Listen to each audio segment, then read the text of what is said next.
கிறிஸ்துவுக்குள் அன்பான சகோதர சகோதரிகளே, உங்கள் யாவருக்கும் கர்த்தராகிய இயேசு கிறிஸ்துவின் நாமத்தினாலே ஸ்தோத்திரங்களையும் நல்வாழ்த்துக்களையும் இந்த நாளிலே சொல்லிக் கொள்கிறேன். கடந்த நாட்களிலே நாம் வெளிப்படுத்துதல் 7ஆம் அதிகாரத்தை பார்த்து தியானித்து முடித்திருந்தோம். இந்த வாரத்திலே நாம் வெளிப்படுத்துதல் 8ஆம் அதிகாரத்தையும் 9ஆம் அதிகாரத்தையும் இணைத்து நாம் பார்க்க போகிறோம். ஏனென்றால் இந்த 8ஆம் அதிகாரத்திற்கும் 9ஆம் அதிகாரத்திற்கும் இங்கு 7வது முத்திரை அங்கே திறக்கப்படுகிறது. அந்த 8ஆம் அதிகாரத்திலும் 9ஆம் அதிகாரத்திலும் இந்த 7 தூதர்களுக்கு அங்கு 7 எக்காலங்கள் அங்கே கொடுக்கப்படுகிறது. இந்த 7 எக்காலங்கள் இந்த பூமியிலே அங்கே வாதைகளாக அங்கே மாற்றப்படுகிறது என்று இங்கே நாம் பார்க்கிறோம். இந்த 8ஆம் அதிகாரத்திலே நாம் பார்க்கும்போது அங்கே 1வது வசனம் இப்படியாக சொல்லுகிறது: அவர் 7ஆம் முத்திரையை உடைத்தபோது பரலோகத்தில் ஏறக்குறைய அரை மணி நேரம் அளவும் அமைதல் உண்டாயிற்று என்று பார்க்கிறோம். இந்த வசனம் நமக்கு கற்றுத்தருகிறது என்னவென்றால், ஒரு பெரிய ரகசியத்தை இங்கே கற்றுத்தருகிறது. இந்த வெளிப்படுத்துதல் 8ஆம் அதிகாரமானது வெளிப்படுத்துதல் 10ஆம் அதிகாரத்திற்கு ஒரு தொடர்புடையதாக அங்கே காணப்படுகிறது. இப்பொழுது இங்கே பரலோகத்தில் ஏறக்குறைய அரை மணி நேரம் அங்கே அமைதல் உண்டாயிற்றது என்ற ரகசியத்தை குறித்து நாம் இங்கே பார்க்க போகிறோம். இந்த அதிகாரமானது 10ஆம் அதிகாரத்திலே கிறிஸ்துவனுடைய வருகை, ஒரு பலமுள்ள தூதனாக இந்த பூமிக்கு அவர் வருகிற வருகை எதற்காக இந்த 7ஆம் முத்திரைக்கு தொடர்படுத்தி நாம் பேசப் போகிறோம். இந்த 7ஆம் முத்திரையை உடைக்கப்பட்ட போது அவர் 7ஆம் முத்திரை எந்த அடையாளத்தின் மூலமாக அவர் அங்கே வெளிப்படுத்தவில்லை. தேவன் அங்கே ஒரு ரகசியத்தை வைத்திருக்கிறார். இது இந்த 8ஆம் அதிகாரத்தில் இந்த 7ஆம் முத்திரையை அங்கே தெளிவாக அங்கே சொல்லி அவர் அந்த விஷயத்தை திறக்கும்போது ஒரு 3 விதமான அங்கே நோக்கங்களை அங்கே வைத்திருக்கிறார். அது 7 இடிமுழக்க செய்திகளாக அங்கே இருக்கிறது. அது ஒரு ரகசியமாக அங்கே காணப்படுகிறது. கிறிஸ்துவுடைய வருகையை அங்கே குறிக்கிறது. 3வது, அவர் எப்பொழுது வருகிறார் என்ற காரியத்தை அவர்கள் யாருமே அறியாமல் இருக்கிறார்கள் என்று இயேசு கிறிஸ்துவானவர் இந்த மத்தேயு அதிகாரத்தில் அவர் 24ஆம் அதிகாரத்தோடு இந்த 7ஆம் முத்திரையை அங்கே தொடர்படுத்தி பேசுகிறார். அங்கே என்ன சொல்கிறார் என்று நாம் பார்க்க போனால், அவர் வரும் நாளையாவது நாளிகையாவது தேவன் மாத்திரமே அறிவார் என்றும் பரலோகத்தில் உள்ள தூதர்களும் அறியார்கள் என்று அங்கு இயேசு சொல்லுகிறார். அவருடைய வருகையானது நேரம் அங்கே குறிக்கப்படவில்லை, அது எழுதப்படாமல் இருக்கிறது. எனவே அவர்கள் அதை குறித்து அங்கே அவர்கள் வாய் பேசாமல் அந்த யூதர்கள் அங்கே இருக்கிறதை நாம் மத்தேயு 24ஆம் அதிகாரத்தில் நாம் பார்க்கிறோம். அவர் தேவ தூதர்கள் அவர் வருவதை அறியாதார்கள், அவர் எப்பொழுது வருவார் என்று யாரும் அறியாதார்கள் என்று நாம் பார்க்கிறோம். இப்பொழுது அவர் வரும் சமயத்தில் இந்த 7 இடிமுழக்க செய்திகள் அங்கே சத்தங்களாக முழங்கி ஒரு மகத்தான ஒரு பெரிய காரியத்தை அங்கே வெளிப்படுத்துகிறது. அந்த நேரம், அந்த நாளிகை, அந்த நிமிடம் நமக்கு தெரியாது. அது வெளிப்படுத்தக்கூடிய அந்த நேரத்திலே அந்த காரியம் அங்கே வெளிப்படக்கூடிய காரியத்தை நாம் பார்க்கிறோம். இப்பொழுது இந்த பரலோகத்தில் ஏறக்குறைய அரை மணி நேரம் அமைதல் ஏற்பட்டது என்றால் தேவன் எங்கே இருக்கிறார்? அவர் இப்பொழுது வெளிப்படுத்தல் 10ஆம் அதிகாரத்தில் ஒப்பிட்டு பார்க்கும்போது அவருடைய வருகை இந்த பூமியிலே அந்த சமயத்திலே அங்கே சம்பவிக்கிறது. அவர் பூமிக்கு இங்கே வரும்போது கிட்டத்தட்ட வெளிப்படுத்துதல் 8ஆம் அதிகாரம் 1வது வசனத்தில் சொல்ல போதும்போது அங்கே பரலோகத்திலே அரை மணி நேரம் அமைதல் அங்கே ஏற்பட்டிருக்கிறது என்று நாம் அங்கே பார்க்கிறோம். இந்த 7 சத்தங்களும் முழங்க தேவன் அங்கே ஒரு அனுமதிக்கிறார். ஒரு காரியத்தை அங்கே சம்பவிக்க வேண்டும். இங்கே ஆட்டுக்குட்டியானவர் அங்கே கிறிஸ்துவானவர் தன்னுடைய கையிலே அந்த புத்தகத்தை பிறக்கிறார். அந்த புத்தகத்தை பெற்றுக்கொண்ட பிறகு இப்பொழுது 7 முத்திரைகளையும் அவர் அங்கே திறக்கக்கூடிய காரியத்தை இங்கே நாம் பார்க்கிறோம்.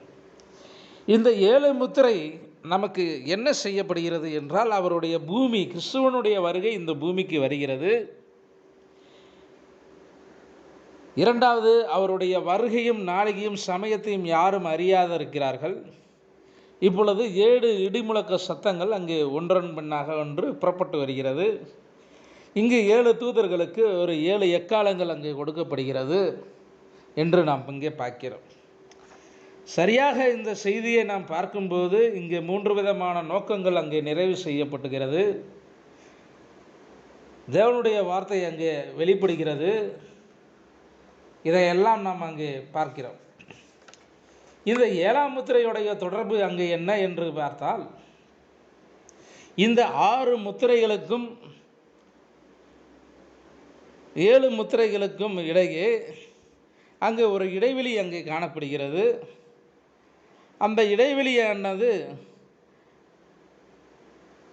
கர்த்தர் இந்த 7ஆம் முத்திரையை திறக்கும்போது அதற்கான காரியத்தை அங்கே தெளிவாக அங்கே செய்கிறார் என்று நாம் அங்கே பார்க்கிறோம். இந்த 6ஆம் முத்திரைக்கும் 7ஆம் முத்திரைக்கும் இடையிலே ஒரு காரியத்தை அங்கே அவங்க ஒரு வெண்வஸ்திரமாக அங்கே கொடுக்கிறார். அவர்கள் மனவாட்டியாக அங்கே காணப்படவில்லை. ஒரு செய்தியை ஏற்றுக்கொண்டு அவர்கள் ஒரு உத்தம இருதயத்தோடு அவர்கள் இருந்து அந்த உபத்திரத்த காலத்திலே அவர்கள் அங்கே சுத்திகரிக்கப்படுகிறார்கள் என்றெல்லாம் நாம் கடந்த 6ஆம் முத்திரையிலே நாம் அங்கே பார்த்தோம். ஆனால் 7வது முத்திரை நமக்கு கற்றுத்தருவது என்னவென்றால், முழுமையாக இந்த 6வது முத்திரைகளை குறித்து வியாக்கினமும் 7வது முத்திரை கிறிஸ்துவோடைய வருகையும் இங்கே நாம் பார்க்கிறோம். இந்த 8, 9 அதிகாரத்திலே நாம் அதிகமாக பார்க்கக்கூடிய காரியம் என்னவென்றால், அங்கே 7 எக்காலங்கள் அங்கே கொடுக்கப்படுகிறது. 7 தூதர்களை அங்கே நாம் பார்க்கிறோம். ஒவ்வொரு தூதனும் அங்கே ஒவ்வொரு காரியத்தை அங்கே செய்கிறார்கள். இந்த முதலாவது தூதனானவன் அங்கே தூபம் காட்டும் பொற்கலசத்தை பிடித்து கொண்டு பலிபீடத்திலே அங்கே நிற்கிறான்.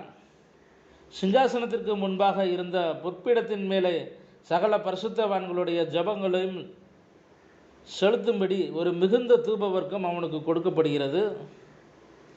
பரிசுத்தவான்களுடைய ஜபங்களும் செலுத்தப்பட்ட தூப வர்க்கத்தின் புகையானது தூதனுடைய கையிலிருந்து தேவனுக்கு முன்பாக அங்கே எழுங்கி விட்டுகிறது என்று நாம் அங்கே பார்க்கிறோம்.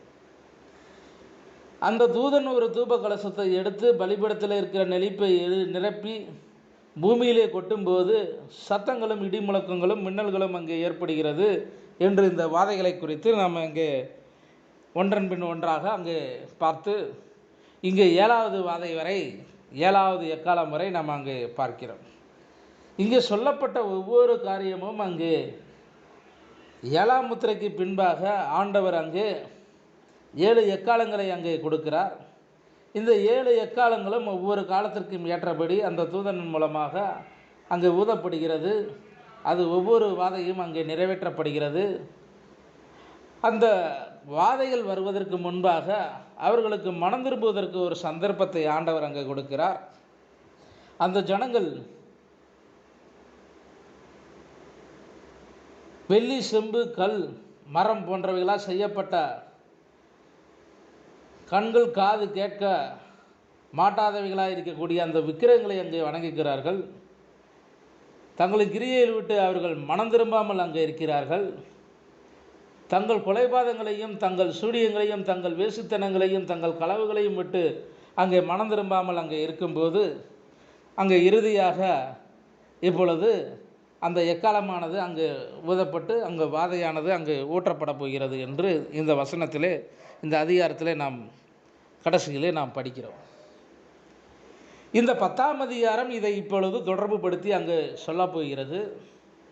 இந்த சம்பவமானது பூமியிலே எப்பொழுது அங்கே நிறைவேறப் போகிறது, இந்த பலமுள்ள தூதனான கிறிஸ்துவானவர் எப்படி இந்த பூமிக்கு அங்கே வருகிறார், அவரை சுற்றி என்னென்ன காரியங்கள் இருந்தது, அவர் அந்த சிறு புத்தகத்தை திறக்கப்பட்ட சிறு புத்தகத்தோடு ஏன் வருகிறார்,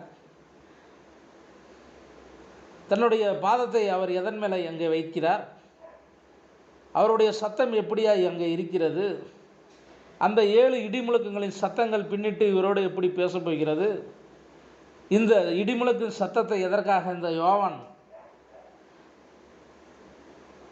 அங்கு எழுதாமல் விட்டு விட்டான், ஏன் அங்கு அந்த 7 இடிமுழக்க சத்தங்களுக்கு முத்திரை போடப்பட்டது என்பதை குறித்தெல்லாம் நாம் இங்கே வெளிப்படுத்தல் 10ஆம் அதிகாரத்திலே நாம் பார்க்க போகிறோம்.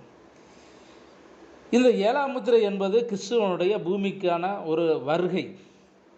எதற்காக என்றால் இந்த முத்திரைகளை அவர் வியாக்கினம் செய்து கொடுப்பதற்காக இந்த பூமிக்கு அவர் செய்தியாளனை சந்திக்கும்படியாக அங்கே வருகிறார். அது மறுக்க முடியாத உண்மை. அந்த 7வது தூதனிடத்தில் இந்த ரகசியம், தேவ ரகசியம் நிறைவேற வேண்டும். இந்த சிறு புத்தகத்தின் ரகசியத்தை அங்கே சொல்லப் போகிறார். 5ஆம் அதிகாரத்திலே அந்த புத்தகத்தை பெற்றுக்கொண்டார். இப்பொழுது 10ஆம் அதிகாரத்திலே ஒரு திறந்த புஸ்தகமாக அவர் அங்கே வெளியே வருகிறார். அது இப்பொழுது முத்திரைகளின் தன்மை இப்பொழுது அங்கு 7ஆம் தூதனுக்கு அங்கு வியாக்கியானம் செய்து கொடுக்கப்படுகிறது. இப்பொழுது இந்த சபையின் கடைசி தூதனானவன் இந்த தேவ ரகசியத்தை அவன் எக்காலமாக அங்கே கொடுக்கப் போகிறான். அப்பொழுது இந்த சபையிலே என்னென்ன காரியங்கள் இந்த உலகத்திலே நடக்கப் போகிறது என்பதை இந்த 10ஆம் அதிகாரம் நமக்கு கற்றுக் கொடுக்கும். அதையெல்லாம் நாம் விரிவாக வரக்கூடிய நாட்களிலே நாம் பார்க்க போகிறோம். 7ஆம் முத்திரை என்பது இயற்கைக்கு அப்பாற்பட்ட காரியம். அது குறித்து நாம் தெளிவாக வியாக்கியம் அந்த காலத்திலே அவர்கள் ஆராய்ச்சி செய்து பார்த்தார்கள். ஆனால் அது அவர்களுக்கு வியாக்கியம் செய்வதற்கான காரியம் இங்கே கிடைக்கவில்லை. இது இயற்கைக்கு அப்பால் சம்பவிக்கும் நிகழ்ச்சிக்கு அவர்களால் அன்றைய காலத்திலே வியாக்கியம் அளிக்க முடியவில்லை. ஆனால் இன்றைய காலகட்டத்திலே லவோதிக்கியா சபை முடிவின் காலத்திலே இந்த 7 முத்திரைகள் திறக்கப்படக்கூடிய ரகசியம் நமக்கு நிறைவேறியிருக்கிறது. ஆண்டவர் இந்த ரகசியத்தை சபையின் தூதனுக்கு, கடைசி சபை கால தூதனுக்கு அங்கே தெரிவித்திருக்கிறார். அவர் மூலமாக நமக்கும் யோவானுக்கும் அங்கே ரகசியம் நமக்கு அறிவிக்கப்பட்டிருக்கிறது. இப்பொழுது இந்த ரகசியம் நமக்கு அனைவருக்கும் திறந்து காட்டப்பட்டிருக்கிறது என்று நாம் பார்க்கிறோம். வெளிப்படுத்தல் 10ஆம் அதிகாரத்திலே நாம் இதை முழுமையாக தியானிக்கப் போகிறோம். கர்த்தர் தாமே இந்த வார்த்தையை ஆசீர்வதிப்பாராக. ஆமென்.